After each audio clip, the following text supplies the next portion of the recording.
Rangers get a point, but this time they lose in the shootout to the Detroit Red Wings at home. So this is actually their first loss of any kind at home to an Eastern Conference opponent. So not a regulation loss, so they still have gained at least a point in each game at the Garden versus an Eastern team, but they do lose this one. And this was honestly, for me, a lot of the same. Get off to a really slow start, basically fall behind as they have quite often. So you're already, in chase mode. Get better as the game progresses. That happened again. Rangers, improve as the game moves along. They're able to eventually tie it up, this time twice, but give them credit for the fact that you feel confident, especially when they're at home, that in the third period they can tie it up. They do that. Scoring goals, even 5-on-5, even strength, not easy. They only do it once. Special teams works well. The Rangers get a key power play goal on the one chance they had. The Rangers had one power play opportunity against Boston, one opportunity in this game. Shesterkin was mostly brilliant, did everything that he could to give the Rangers the win. And there were some positives in this one, but also, some things that weren't great. And, the bad start, like that, you'd like that to stop. It's almost like they've accepted it at this point. I'm sure Gallant isn't happy with it, but they do turn it around and they do pick up the pace. But, you're costing yourself. You're giving up key goals early. And this was sort of a side note. Mark Stahl made his return. His first game against the Rangers since he was traded to the Detroit Red Wings before last season. And he got a nice standing ovation. There was a video tribute for him. I mean, I think, I had mentioned it last episode. I think he might be sixth all time in games played as a Ranger.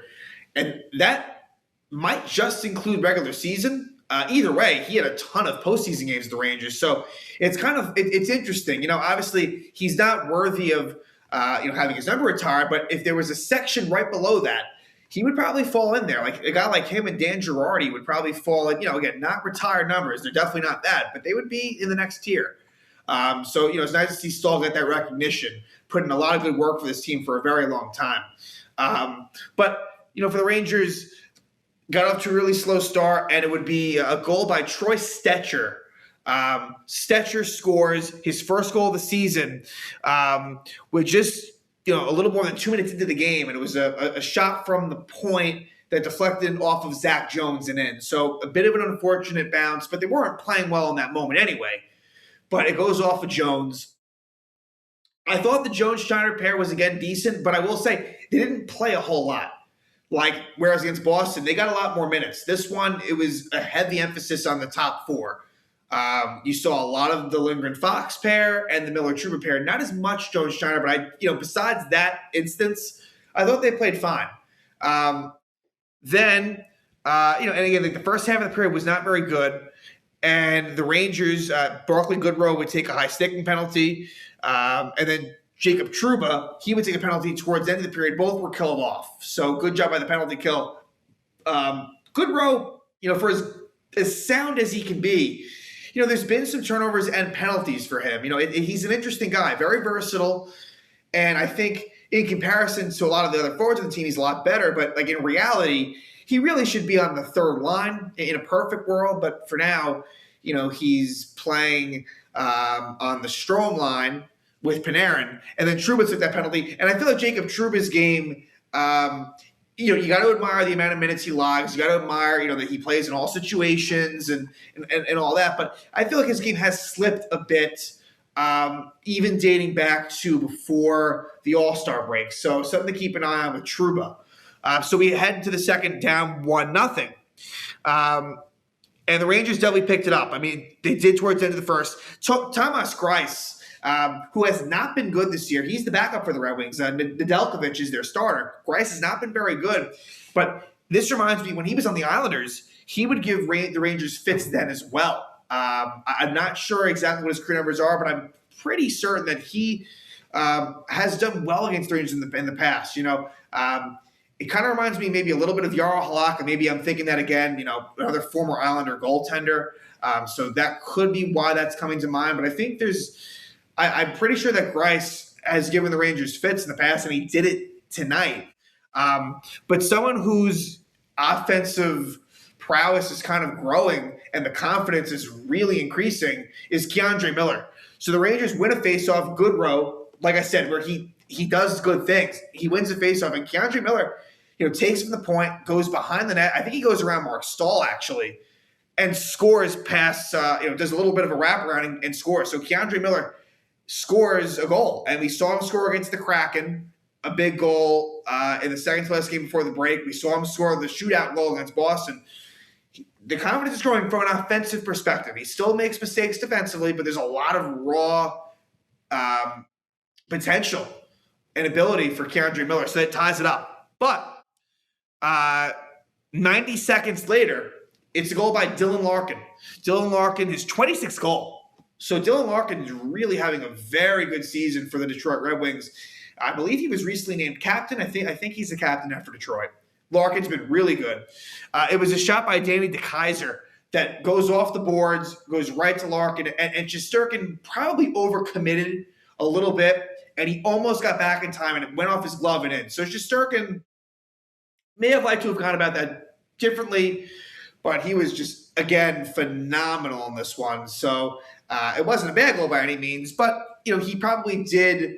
He was a little bit too aggressive, and it put him in a tough position when the puck came off of the boards right to Larkin.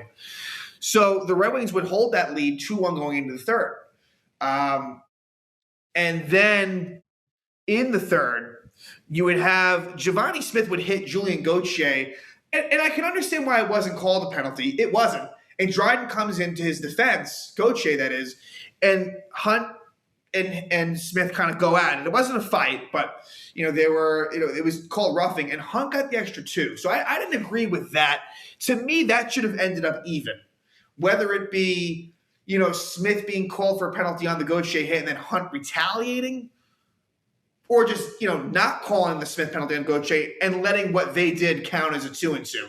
But they give the Red Wings the power play there. But before it's out, birthday boy Adam Fox, who, we hold him to such a high standard. I felt like his game wasn't great in this one. Others might give a different opinion. I didn't think it was great. Fox does draw very key penalties. The Rangers finally draw power play, and they score. And it would be Mika Zibanejad on just a great one-time slapper from his spot on the left side. 19th goal of the season for Zibanejad. Assist to the birthday boy Fox, turned 24, and Panarin.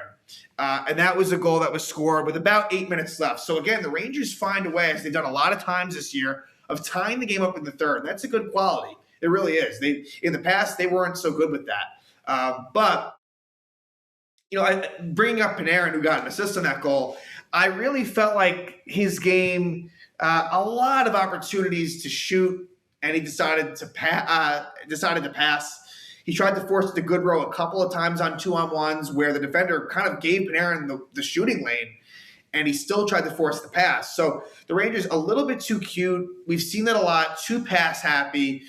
And you see it a lot, certainly with Strome and Panarin. Some other thoughts in regards to this game, and it relates, as we do move to overtime, is that Gallant loves him some Kevin Rooney, and to a lesser extent, Greg McKegg.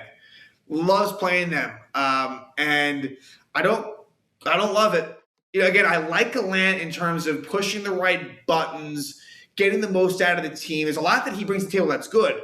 And some of his personal decisions do make sense. He eventually gets there. I mean, like on defense right now, again, Zach Jones playing with Schneider, that makes sense. Part of that is Patrick Nemeth placed back on IR, and apparently Molly Walker was reporting that it's due to lingering COVID effects. So that gives us some answers to what's been going on. It's still a bit of a strange situation, and I hope we'll eventually learn more. But this Patrick Nemeth saga continues, but I don't think we're going to see him anytime soon. But it's an ever-evolving situation. But like I said, it allows you to have Jones play with Schneider. Here, McKegg, not only does he play, but he gets a good amount of minutes. He gets penalty time, whereas Hedl, he did not play much. Heedle, Gauthier, Gallant likes Hunt. With a minute and a half left in the game, he had McKegg, Rooney, and Hunt in Reeves' spot. So I guess he didn't really trust Reeves there, but he did trust McKegg. He wanted Hunt in there. Like, Rooney, I can understand. Like, Rooney, to me, like, he is a guy that I understand. If he's your fourth-line center, I can live with that. But even still, I would say Kevin Rooney gets more ice time than he should, even with that in mind. Greg McKegg should not be in the lineup, plain and fucking simple. And so, yeah, like, he plays favorites, whereas Philip Heedle had a good game yesterday. But Philip Heedle only played 9:21, and a lot of that was also in overtime.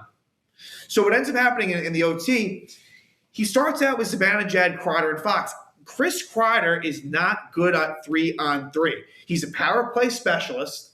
That's not a guy you want. Like, it's got to be Zibanejad, Panarin. Like, go for the jugular. Go Zibanejad, Panarin, Fox to start out. That's way more successful. To me, it's a no-brainer, and he won't do it. Another guy that's out there that I don't like, Jacob Trouba on the 3-on-3. He's a little bit too slow. You got to have so I know it sounds hypocritical because Kreider has the speed, but it's just he doesn't have the skill set for 3-on-3. Give me like a Zach. I know Zach Jones is green, very raw, but like give me him over Trouba. Give me Keandre Miller, who we did see out there. Give me Keandre Miller over Trouba. But from a forward perspective, Kevin Rooney was out there with Heedle for a while. Why would Kevin Rooney see the ice in overtime? That's got to be Alexis Lafreniere's spot. Alexis Lafreniere, why is he not getting that ice time? And I thought Lafreniere had a pretty good game. It's unfortunate. He has been very snake-bitten, but he looked a lot quicker. The speed was evident. And so I liked what I saw from him. Why are you not giving him that ice time? So it's for Gallant, he's leaning on the fourth-line grinders too much. I mean, on 3-on-3 overtime, you're going with Kevin Rooney? That just doesn't really make a whole lot of sense to me. That's where Alexis Lafreniere's got to be in there. So decisions by Gallant, I'm not in love with. But we go to the shootout, Rangers with last licks, and it had a similar feel to the Bruin shootout, where they score first. It would be Lucas Raymond. And Shesterkin is too bad. He probably should have stopped the one that goes through him. But then Mika Zibanejad, as he did last game, just a sick move, fools Greiss and scores. And then, just like last game, Shesterkin makes that second save, this time on Dylan Larkin. But here's the key difference. Panarin doesn't score. And I knew right in that moment that could be a problem. But then Adam Ernie doesn't score. So now here's the birthday boy, Adam Fox, for the win. And it was ugly. He didn't even get a shot. I mean, he lost control of the puck. I guess that explains why he was a little bit nervous about being in the shootout, earlier in the year. And, hopefully that doesn't affect him. But, Fox doesn't score, clearly. And then Bertuzzi stopped in round 4, stopped by Igor. And then Lafreniere with a chance to win it, it stopped. That was too bad because, Lafreniere, he's been a bit snake-bitten. It looked like he had a goal tonight. And Adam Fox, mistakenly, he essentially blocked Lafreniere's goal. Fox was kind of just in the middle of it. Nothing he could do about it, and it didn't go in. So he moved to the 5th round. Sam Gagner stopped. And then here's the big one. Ryan Strome. He fakes out Greiss. He has an open net, and he shoots it wide. And it's just the shootout. But, with Ryan Strome, it is frustrating. With Ryan Strome, that's the guy that, come playoff time, I don't know what I'm going to get from him. And the funny thing is, it's a short sample size, but, his playoff numbers, with the Islanders mostly, it's actually not too bad. But I don't think we can take a whole lot out of that. He's a guy that I feel like in the crunch time, he's not, he's more of an assist guy by trade. He's always been more of a pass-first guy. He is a better playmaker than shooter. But he's just not a guy that can bury the puck, and it concerns me. And so then, of course, after Strome misses, it's a goal for Pius Suter. And then they go with Heedle to try to tie it up. And it made sense. Kreider was a thought. Keandre Miller, I thought, was a definite consideration, considering his nice shootout goal last game and the fact that he's feeling it. But they go Heedle, who had a nice move last game in the shootout, had a nice move this game, but he can't lift the puck. Greiss makes the save, and the Red Wings win the game 3-2 in the shootout. It stings, but, you get a point in a game that you tied it up in the third. So, not terrible, but that's a game on the schedule. You look at it home. And Detroit, I think that's a team that's got definite potential. Like, that's absolutely a team that is doing it the right way. I think the Red Wings are going to be, they're going to be heard from in the next couple of years. So they're no slouch. Like, that's a pretty solid team. They're not bad, but it's a game where you should get 2 points, and they only get 1. So now they go to Ottawa, who they played earlier in the season. It was not easy, but they won in comeback fashion late. They were down 2-0, and they won at 3-2. Ottawa, I believe this is the Rangers. No, that's not true. That's not true. Because I was going to say this will be the last game in Canada, but I know they still play at Winnipeg, so that would be false. But they don't have many Canada trips left, that's for sure. So they will play the Senators Sunday, a couple days off, and then they'll have a couple days off after that too. So, they can really zero in on this one. And I wouldn't be shocked. That could be Georgiev. Although with so many off days, they might just skip them. But I'll say this: if there was a game for Georgiev to play, I could see it being against Ottawa. So it'll be interesting to see what Gallant chooses to do. It'd be nice for the Rangers to bounce back and get a win there before a lot of key divisional games after that Ottawa game. So the Ottawa game is really the last makeup sort of postponed COVID game. And then you get back into what was the real schedule post-Olympics. So we'll see what happens. But again, in Mark Stahl's return to the Garden, the Rangers fall short in the shootout to the Detroit Red Wings.